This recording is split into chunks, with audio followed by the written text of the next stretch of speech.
Greetings guys, Jay Smith here. Welcome to the AskGolfNut channel. Welcome to From Stats to Strokes, live stream time. Let's try and get the, it was hole 9. So we're halfway through and we've got a leader at the moment of 4 points clear. Although there is still quite a few points. I was in like 45, not including this one. So 50 points still up for grabs. And so we'll have a go at trying to knock off Ice Tray 2468 spot off. Oof. All right, so today it's going to be putting. Now, when it comes to the members only live streams, I put the question out to my members, what kind of topic would they like? And 2 topics came out, particularly putting and bunkers. So we've done 1 bunkers, done 1 putting as well. There's another putting one for a bit of fun.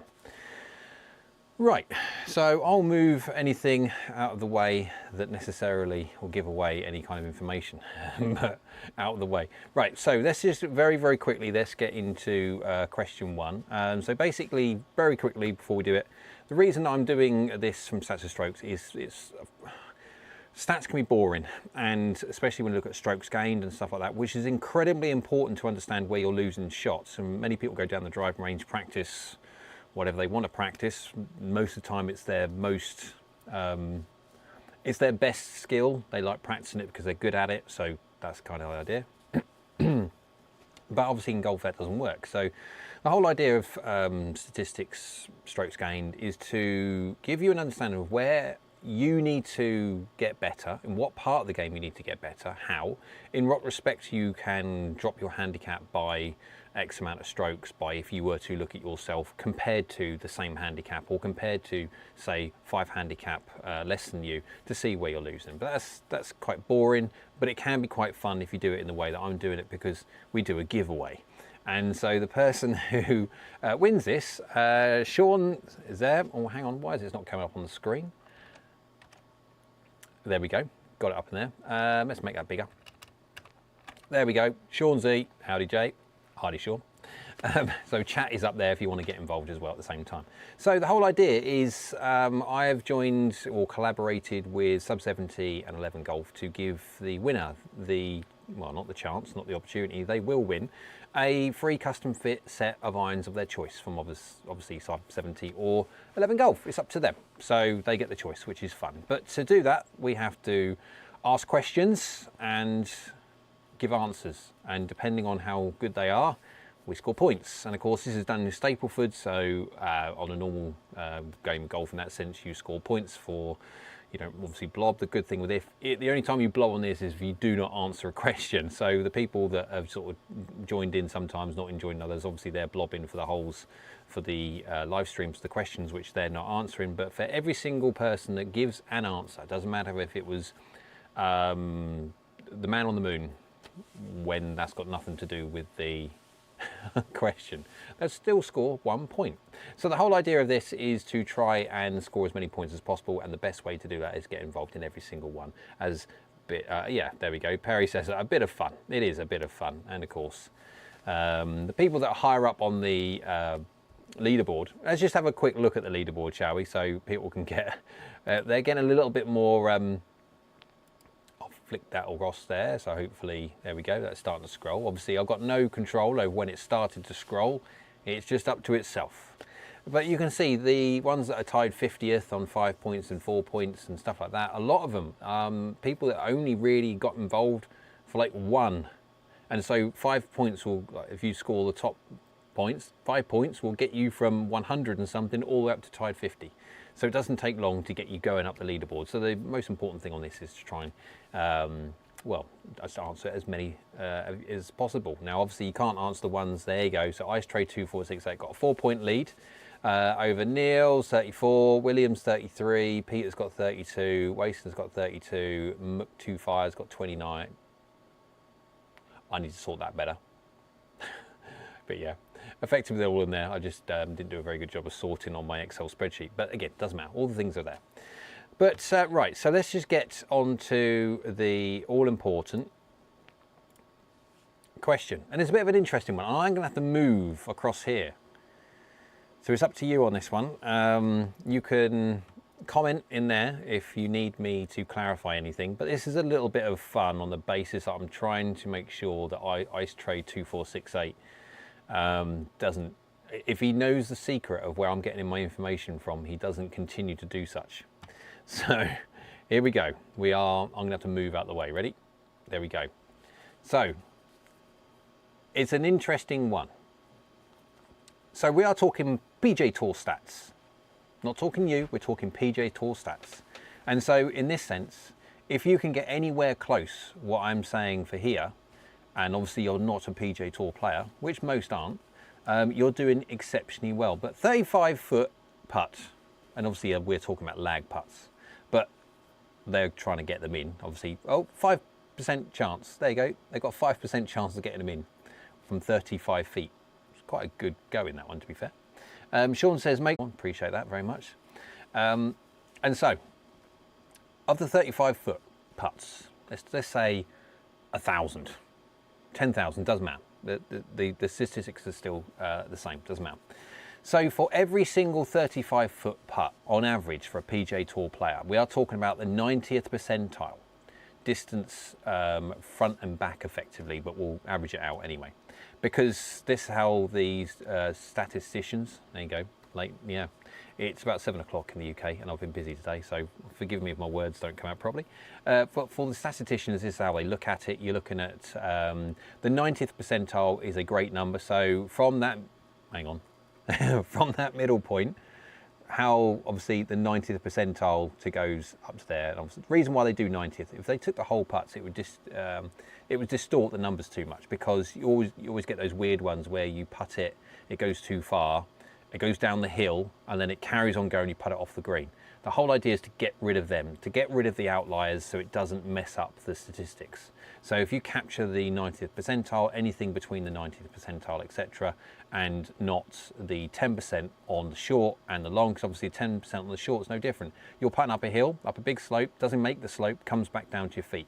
That would count obviously within the 10%. So you knock those on the head, because those 10% on both sides, up here and down there, count for some serious distance, depending on some weird and wonderful things. Right, that's the whole idea. So now you understand what that means. The 90th percentile is how much top and bottom, effectively. But let's just do it in a diameter. What I mean by that is, if you say from 35 foot, if you think they leave up to the 90th percentile between short and long, or say from the middle point, oh my, I tell you what, this is going to be a lot easier to do like that. From the middle point there to the long one is, let's do it in inches. I've written it in inches. Let's do it in inches. 100 inches, 1,000 inches, 2 inches, doesn't matter, whatever number. If you think they're, say, 100 inches, let's call it 100 inches.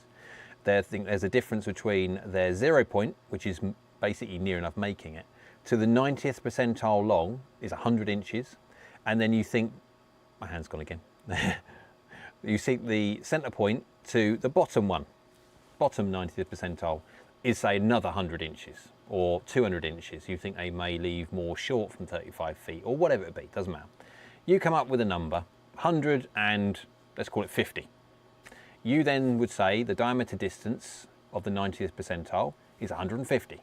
You add whatever you think this way and everything, or you just go, well, I guess it's this. This is for PGA Tour players from 35 feet. 35 feet is give or take around about 12 yards-ish, 11.666666 recurring yards, 10 and a bit meters or so. So that's the kind of distance. So it's a decent putt, but then 5% chance to hold out, that's good from that distance. So that's question one. Does everyone understand that? And if we don't, I'll tell you what, I've got the chat up on the side of me here, but that's the whole idea. So that's part one. You will give an answer to the 90th percentile diameter distance, not the radius, the diameter. The short plus the long gives you the 90th percentile. That's the whole idea. Class Guru says, yes, teacher. Everyone understands? Put your hand up if you don't. You can put your hand up if you wish, doesn't matter. Put your finger up, I suppose, the thumb up. But so if everyone is happy, I will leave it at that. I'm more than happy to leave it at that.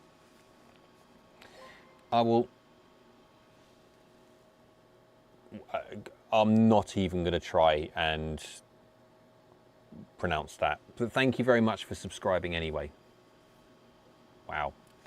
Right, so what we're going to do, we're going to go now to part 2. So have we got that? We've got that, cool. This is where we go to part 2. I'm just hearing la la la la la. Yeah. Right, here we go. Part 2. At what distance does a scratch golfer leave a perfect 50-50 ratio of long stroke short putts? And what distance does a 20 handicap golfer do the same? So what that means, I'll flick over very quickly and we can all go back to that anyway.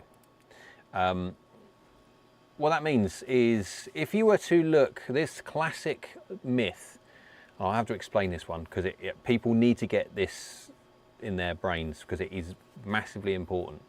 The classic myth of never up, never in, or again, you hear it all the time, oh, at least that got to the hole. That kind of idea. At least it got to the hole. It's the worst thing ever. What you should be doing, you should be trying to get it to the hole. And because if you imagine you have a miss radius, a miss diameter, a big circle of what your miss potential is, whether it be long, whether it be short, you have a bubble, a round ring of where your poor distance control, if you're going to go for a putt which is 30 feet, let's call it 30 feet, 10 yards, and your distance control at your handicap, at your skill level, you can have a 6-foot bubble quite easily, a 6-foot ring around that 10 feet, around that 30 feet, 10 yards, of where you'll have a 3-foot putt on average. Because everyone has, if you map everybody has a dispersion ring. Nearly. Everyone has a dispersion ring. These are tough questions. I've seen great golfers be terrible putters and vice versa. Absolutely, everyone has a skill set. But when it comes to putting is a difficult skill set not to be good at and shoot low scores. You can have a poor driving day, but be very good at recovery, good at putting, good score. You can have a good driving day, terrible approach shot, chipping on fire, yeah, and putting good score. It's very difficult. You could be firing the driver off like you wouldn't believe. Approach play on the button, can't putt for bad day. So yeah, and so everyone has a dispersion ring. And so the problem is with this whole idea, let's just say you are 10 feet in your 30-foot putt and you're 5 foot short, 5 foot long. That's the perfect amount. Now 5-foot putts are difficult to get in your second putt. You're going to have a certain amount of 3 putts for different handicap levels within that 5-foot radius, 10-foot bubble around a 30-foot long putt. But if you start moving your dispersion ring, got to get it to the hole, got to get it to the hole, and every single one of them gets to the hole, great, you are going to gain a few more, yes you are, in ones that go into a hole because they were never going to get there. Online, but they were never going to get there. True, you're going to add those percentages. However, all the ones that you were going to make, which is either dead on or they made but they were too far, are definitely now not going to be made because they're going in too fast. And so if you look at the stats, it won't work. You lose more than you gain. And also now your 10-foot dispersion ring is now at the worst 10 feet away, and I can guarantee you are going to be 3-putting more from 10 feet than you are from 5. So this is what I mean by dispersion ring. What the and I'll flick it over so you can see what the distance. So like a perfect ratio of 50-50. That's what you should be doing. So all this information is from ARCOS, and all this information has been collected from ARCOS of what the ideal point of what handicap. So effectively what I'm saying is the PGA Tour player does the number in feet a lot further away. So if you say, what distance does a scratch golfer leave a perfect 50-50 ratio of long stroke short putts? So they have a pattern of equally long, equally short. And of course, dustbin lid, I get it, I get it, yeah, dustbin lid. So Perry's literally just popped in their dustbin lid, so I'll just literally flick over so you can see, and I'll put it back up again, yep, dustbin lid. And I will say, without giving it away, because I think it's logical, to say that if a PGA Tour player does it from a much further distance, a 20 handicap golfer is not going to be as far. So their distance control isn't as good. So what distance does a scratch golfer leave a perfect 50-50 ratio of long versus short putts? And then also, what distance does a 20 handicap golfer do it? And so that is interesting. When they've got good control of their dustbin lid. Thanks, Perry. What distance, what's the maximum, effectively, what's the maximum distance? Anything after that distance, they lose control of it. No different to a scratch player, there'll be a maximum distance when they start losing control of their 50-50 dispersion, and then no difference to a PGA Tour player. Their control, obviously, of pace is incredibly good. So their dustbin lid is a lot further 50-50 ratio. There you go. So that's the whole idea. Well, the reason why this one's a little bit more complicated is because I want to try and make sure that everybody has the fair go at winning this one. Because again, Ice Trey's doing really well, and I'm not begrudging him or her at all for currently winning on 4 points clear. But I want to make sure that I give everybody a blooming good go at it. So for everyone who's watching on live, as I will pop it off onto here. There you go. So my lights fell over.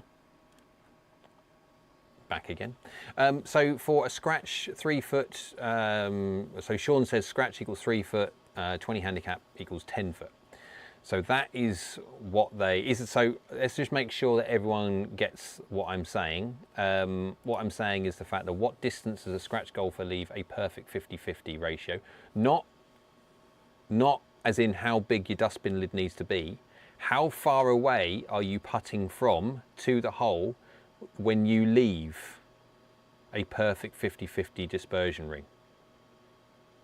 Yeah, this is the reason why I do live streams, is because anyone who wants to ask questions about the wording of the question or anything else like that, I can do it live. And if anyone doesn't quite get it, I can answer their question live. So the first one's quite easy, about the 90th percentile. That's for a PGA Tour player at 35 feet. What's the 90th percentile diameter distance in inches?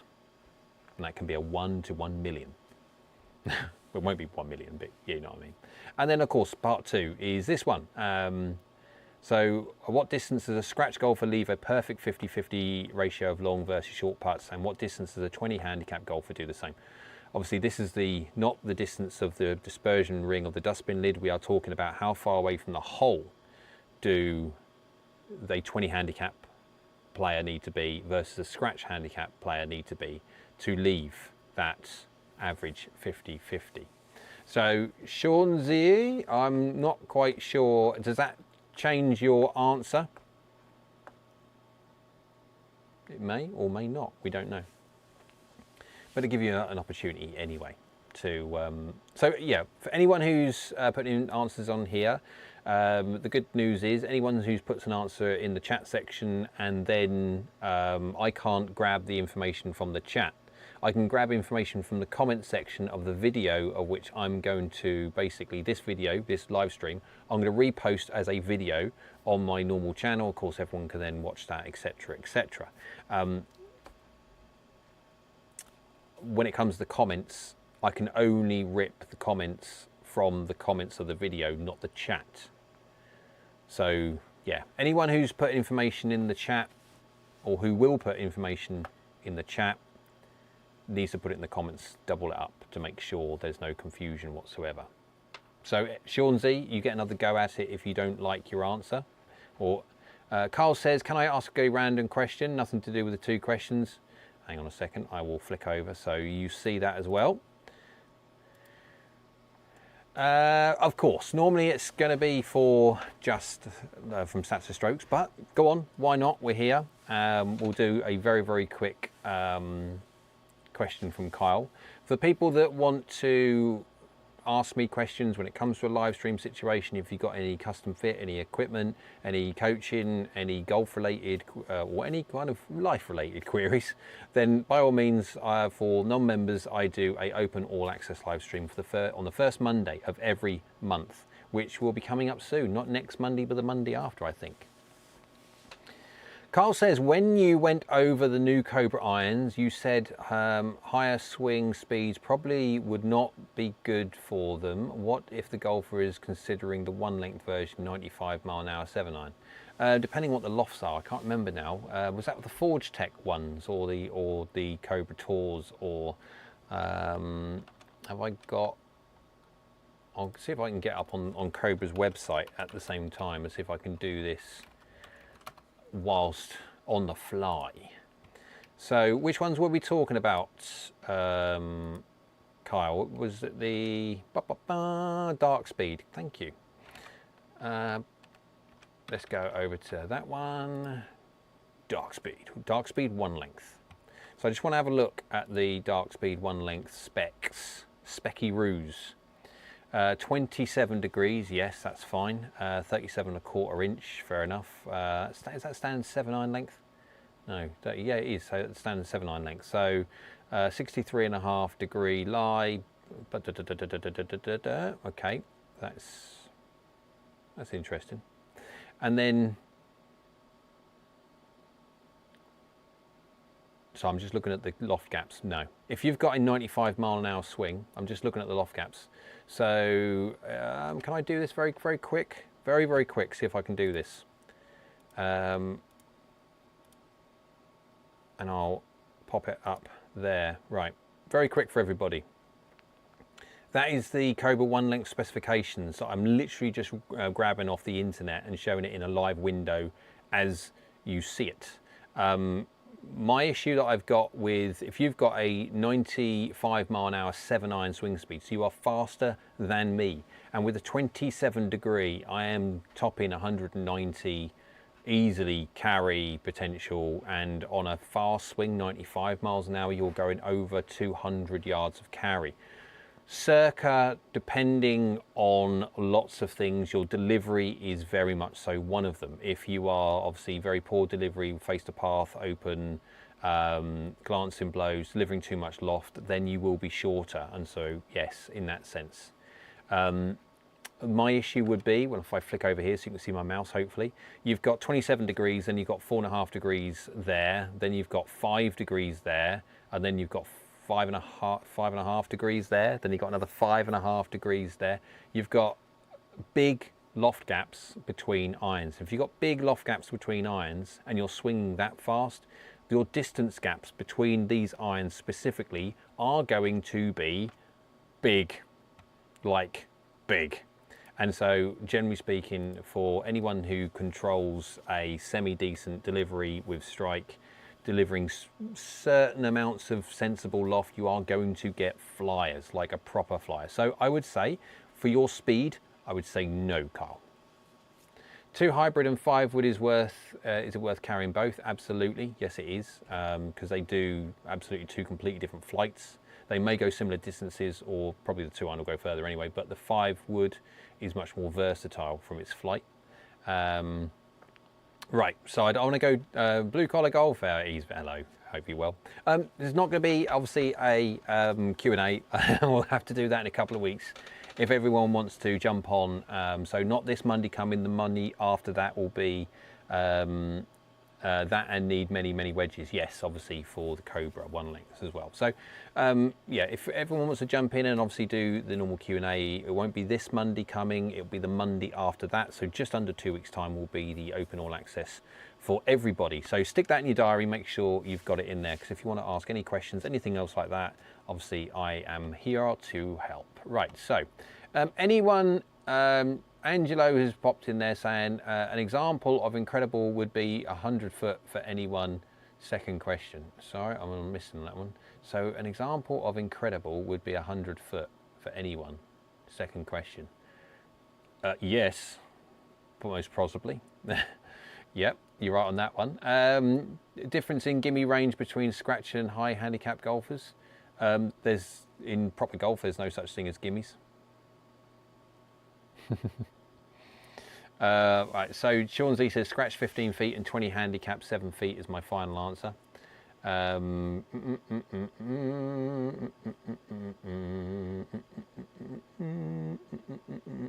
Cool. Make sure you put that in the comment. I'm just thinking.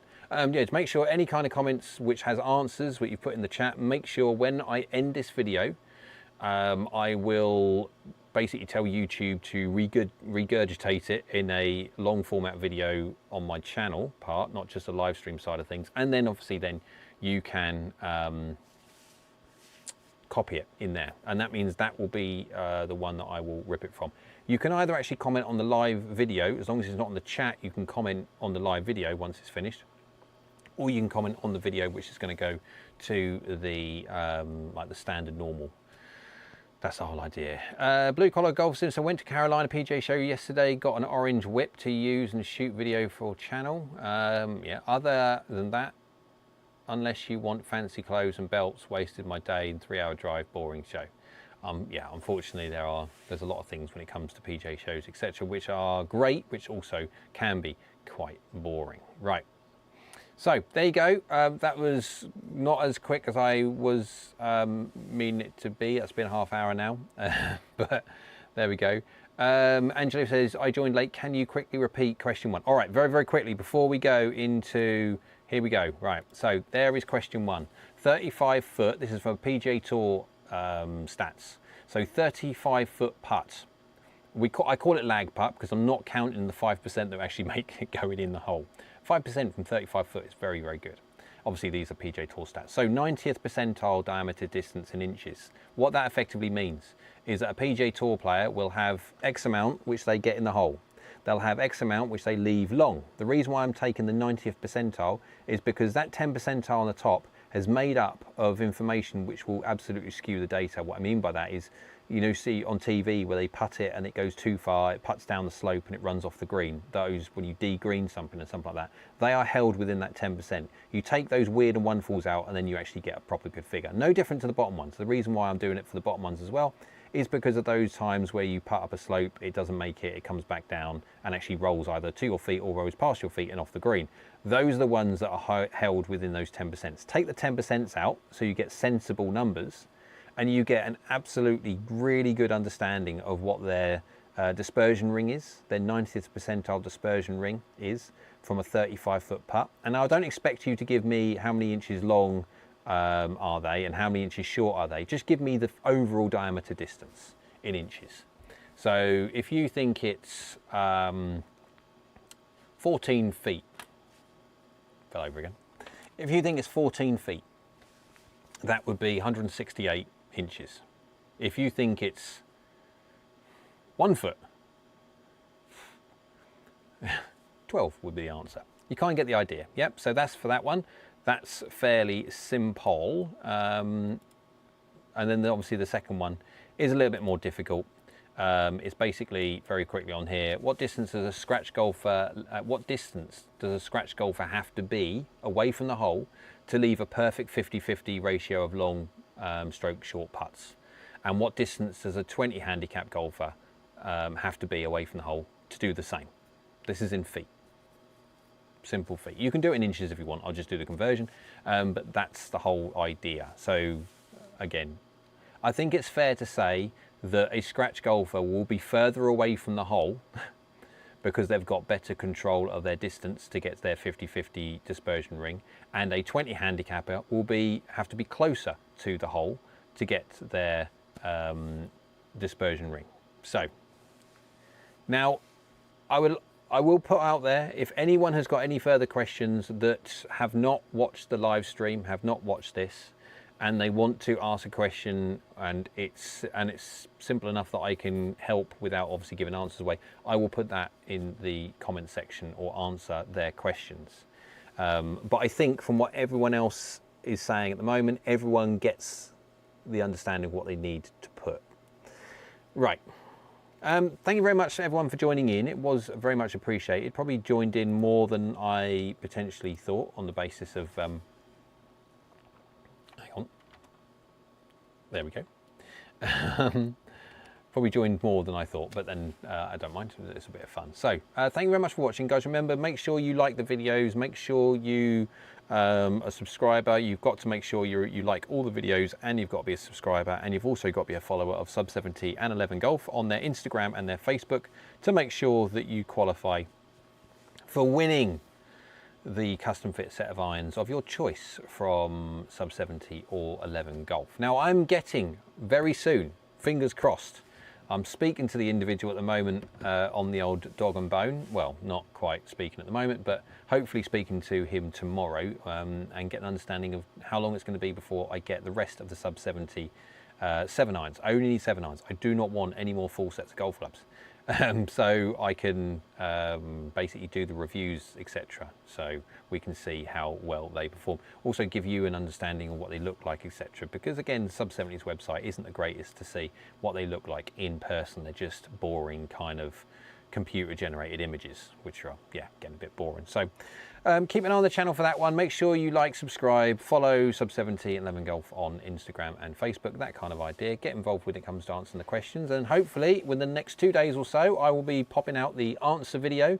So today is Tuesday, I'm thinking possibly Thursday, maybe a Friday, dependent on timings, etc. But that's the idea. So don't delay, get your answers in soon, and we will be doing the answer video to see how well everybody did. So depending on the buffer zones, obviously from the answers that I get, everyone who gives an answer will get a point regardless, and then obviously the person who gets it bang on or very close to bang on, they'll get 5 points. And depending on how the buffer zone is, of how wild the worst answer is, they're not worst answer, but you know what I mean, the furthest away from correct answer is, I will then set the buffer zones accordingly. So depending on what it is, there we go. Right, thanks very much, guys. Appreciate that, as always. We'll see everyone in the next live stream. I've got another video coming out for the Callaway Paradigm AI Smoke Max Fast and High Launch soon. I've been doing the editing because it's been a bit of a nightmare, that one. But there you go. So thanks, guys. Appreciate it, and we'll see you all again very soon.